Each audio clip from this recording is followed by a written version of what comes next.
Hey guys, my name is Haley, and today we're going to be filming my reading goals check-in, which, if I had to hazard a guess, isn't going to go well, because this reading here has not gone as I expected at all. Also, do you like my shirt? It's a little dinosaur, and it says, wash your hands. Please, please wash your hands. Also, please get vaccinated. So I went back and rewatched my reading goals of the year video, which I filmed back in the beginning of January, which simultaneously feels like a million years ago, but also yesterday. And it was an interesting experience because I had such high hopes, which have gone quite differently in the last several months. How many months is it now? 5 months? Yeah. So my first goal was to read more casually, which I know that was my intention to do. I don't think I wanted to read as casually as I ended up reading in the first 2 or 3 months of the year, in which I read little to nothing. Up until a month and a half ago, I think I was barely at 20 to 25 books, which is unheard of for me at that point in the year. Normally I read a little bit in January and then it picks up, and that did not happen this year. It has finally just started to pick up in May. So at this point, I have only read 35 books, which is probably the least amount of books I've read halfway through the year in a very long time, as someone who normally reads 100 plus books a year. My second goal was to get back into other hobbies, which I did do because I wasn't reading. So yes, I got back into TV. I have watched several TV shows. How many have I watched so far? I rewatched Sherlock. I watched Good Omens. I watched my first K-drama.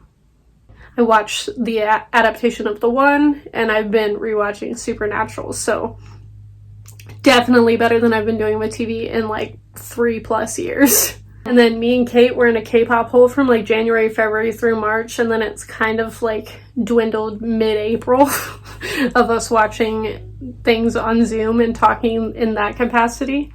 So in this year, I have picked up more groups than ever before in a year in the K-pop realm. So I got into Stray Kids in January, got into Monsta X in March, and then got into BTOB in April because of Kingdom. And then I got back into a little bit of SF9, who I got into last year and still quite like.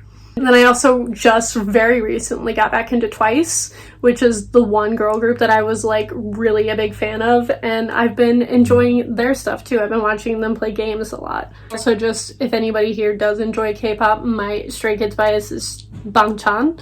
My BTOB bias is Lee Chang-sub. My Monsta X bias is Wonho, but since Wonho has been doing solo things, my second would probably be Hyungwon. My SF9 bias is Taeyang. I just call him Tae because Taeyang in my head sounds like Taeyang from NCT. And then my Twice bias is Sana, who I love her. She's adorable. So yes, I definitely achieved this goal of getting back into more hobbies very aggressively. Apparently my third goal was to get into K-dramas and anime, which I technically did this. I have not watched a single anime. The only anime I've ever finished was Death Note, which I finished several years ago. But I did sort of get into K-dramas. I want to get into more. I definitely have a list of K-dramas I want to watch now. But I did watch my first one, which was Abyss, and I loved it so much. I binged it while I was house sitting back in February, and it's probably one of my favorite shows I've ever seen. It was so much fun, and I already want to rewatch it. That is not conducive to me watching more K-dramas if I just keep watching the same K-drama over and over and over. It's a sci-fi K-drama, and if you want me to watch anything, make it sci-fi, essentially. So I would say I half achieved this, kind of 30%. These are getting funnier and funnier the further down I get of me realizing all the things I haven't done this year. My fourth goal was to do buddy reads with Kate. We've not done a single buddy read. We also both weren't reading for several months. We were also supposed to be doing included in this buddy reading thing. We were supposed to be buddy reading the Bible, which we did sort of start doing, and then the insurrection on January 6th happened, and we all got very annoyed with the world and Christian nationalism. So we have put that on pause for the time being, because the way that America evangelicals are putting together their version of Christianity and their obsession with Trump is too much for me to handle, and it makes me angry. So we just put that on the back burner to eventually go back to when things have calmed down in America, because it's super frustrating right now. And that's how I found the deconstruction community, but that's another topic. I will say we do intend to we have actually talked about this recently. We intend to continue our Twilight buddy read. We're on Eclipse in the fall. But Kate's got a lot of things going on right now. She is currently in the process of moving to Georgia for the job that she got. So no buddy reads will be happening. She is also coming out during the summer up here to visit me, and we will be seeing each other for the first time since last July, which is ridiculous. Thank you, pandemic. But buddy reads will continue just later on in the year when things calm down a little bit. Number 5 was to continue my Doctor Who reading. I have not done that in the slightest because I intended to continue listening to the Doctor Who audiobooks so I wouldn't have to buy all of these like little single ones. And I haven't listened to an audiobook since like January, besides the like hour and a half one that I listened to last month. So this hasn't happened. I might start picking up the graphic novels to get myself back into it, but audiobooks are not my like medium of consuming books right now, so I don't know when that's going to happen, but I do still intend to read all of the Doctor Who books, just don't know when. Because I also don't want to buy all of the like 30 of the individual novels. My 6th goal was to read more nonfiction, which I've like vaguely been doing. How many nonfictions have I read this year? I've read a couple. I've read a lot of memoirs. Not a lot. A normal amount of memoirs for me. I just read Gene Wilder's. I've read Anthony Rapp's. I just got a graphic memoir that I'm planning on reading, a giant graphic novel. I got a nonfiction book from the Little Free Library that I just hauled. So this is kind of happening. The problem is that I was listening to a lot of nonfiction on audio, and I'm not listening to audios. That is the definition of what the biggest change in my reading has been in the last several months, is that I don't listen to audiobooks anymore because I don't have a time period to do so. And the way that I was listening to them last year just hasn't been happening in the way my life has been working this year in quarantine. And then my last goal of the year was to reread a bunch of books to decide what my favorite books of all time are. And I haven't reread a single thing. I do still intend to reread. I would honestly have to go back and watch my video of books I want to reread this year. I know I haven't reread any of them. I know like Nevernight was on there. Some of my favorites that I know are my favorites but want to reread and make sure are right here. But yes, this goal has been 100% failed because I haven't reread anything, because rereading did not make sense in the first half of the year when I wasn't even like actually reading anything.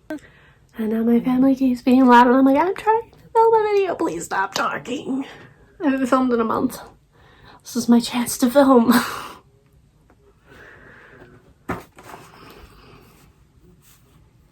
Is this gonna stay in my head? Oh my god, I'm gonna hurt myself, okay. So yeah, that's how my reading goals check-in has gone. I don't really know if there's any that I want to add. There are some that I still want to do. Like I want to watch more K-dramas and maybe some animes. I do want to read more nonfiction. I'm on the track to do that. And we are on track to read some buddy reads. But out of the goals that I made in January, I have actually done 2. So to read more casually and get back into other hobbies. And then I like half did K-dramas and half did nonfiction. So I did 2, technically 3 if you count the halves. 3 out of 7, which is not a great percentage. I think the only one I might remove is to continue the Doctor Who reading unless I get back into audiobooks. Like, I don't know if I still want to do that right now. But we'll see. I'm not completely eliminating it. I just don't think it's likely with the way the rest of the year is probably going to go for me, with the fact that I don't think I'm going to read audiobooks anytime soon. If I do end up reading Doctor Who, it will be the graphic novels. I can say that. Or I might just skip some of Martha and Donna's, which are the ones that I don't own, and just go straight to, like, Clara's books, which I do own physically. Might do that. And then whenever I get back into audiobooks, I'll go back and read Martha and Donna's. But do I want to read them out of order? I don't know. It doesn't really matter, because Doctor Who doesn't have a specific order of things, especially in their novels, which are like standalone things, unlike a lot of the show. And I also still have Matt and Capaldi's, I'm really bad at pointing these, Matt and Capaldi's omnibus, is that what they're called? Bind-ups to read. I did read David's, but I did not read theirs, and those are chunky. And then I definitely still want to do all of my rereads to figure out what my favorite books of all time are, because I have been thinking about that list, and I do think that I have a pretty solid like group of books, but my brain won't let me make that video without rereading most of them. So it might be a while. But yeah, let me know how you're doing on your reading goals of the year. Mine have not been great, but we're trying. They've definitely changed some since January. A lot of things have changed since January. But thank you all for watching. I hope you all enjoyed this, and I will see all of you guys next time.